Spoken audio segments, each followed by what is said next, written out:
நாடாளுமன்றத்தில் புகைக்குப்பி வீசப்பட்ட விவகாரத்தில் கைது செய்யப்பட்ட 4 பேர் அளித்துள்ள வாக்குமூலம் பெரும் பரபரப்பை கிளப்பியுள்ளது.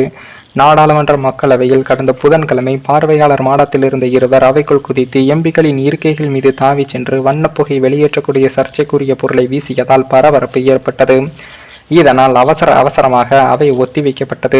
இருவரையும் பிடித்து நாடாளுமன்ற காவலர்கள் விசாரணை மேற்கொண்ட நிலையில் அவர்கள் பட்டாசுகளை வீசியதும் தெரியவந்தது. இதனால் நாடாளுமன்றத்தில் உச்சகட்ட பாதுகாப்பு குறைபாடு உள்ளதாக எதிர்க்கட்சிகள் குற்றம் சாட்டி வருகிறார்கள். நாடாளுமன்ற பாதுகாப்பு மீறல் விவகாரம் தொடர்பான விசாரணை டெல்லி காவல்துறை சிறப்பு பிரிவுக்கு மாற்றம் செய்யப்பட்டு உள்ளது என்றும், கைதான 4 பேர் மீதும் உபா சட்டம் உள்ளிட்ட 7 பிரிவுகளின் கீழ் வழக்கு பதிவு செய்யப்பட்டு உள்ளது. அதேபோல நாடாளுமன்றத்தில் புகைக்குப்பி வீசப்பட்ட விவகாரத்தில் கைது செய்யப்பட்ட 4 பேர் அளித்துள்ள வாக்குமூலம் பெரும் பரபரப்பையும் அதிர்ச்சியையும் ஏற்படுத்தியுள்ளது. கைது செய்யப்பட்ட 4 பேரிடம் டெல்லி காவல்துறை சிறப்பு பிரிவு அதிகாரிகள் விசாரணை செய்து வரும் நிலையில் தாக்குதல் தொடர்பாக திடுக்கிடும் தகவல்கள் வெளியாகியுள்ளது.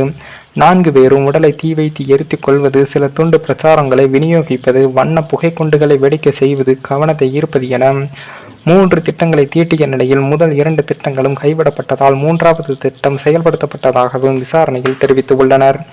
மேலும் இந்த தாக்குதல் திட்டத்திற்கு முக்கிய காரணமாகவும் இந்த திட்டத்தை திட்டமிடுவதில் முக்கிய பங்கு வகித்தவர்களில் பாஜக தலைமைகள் சிலருக்கும் தொடர்பு இருப்பதாகவும் அவர்கள் வாக்குமூலத்தில் கூறியுள்ளனர். தற்போது இது பாஜக தலைமைக்கு அதிர்ச்சியையும் ஏற்படுத்தியுள்ளது.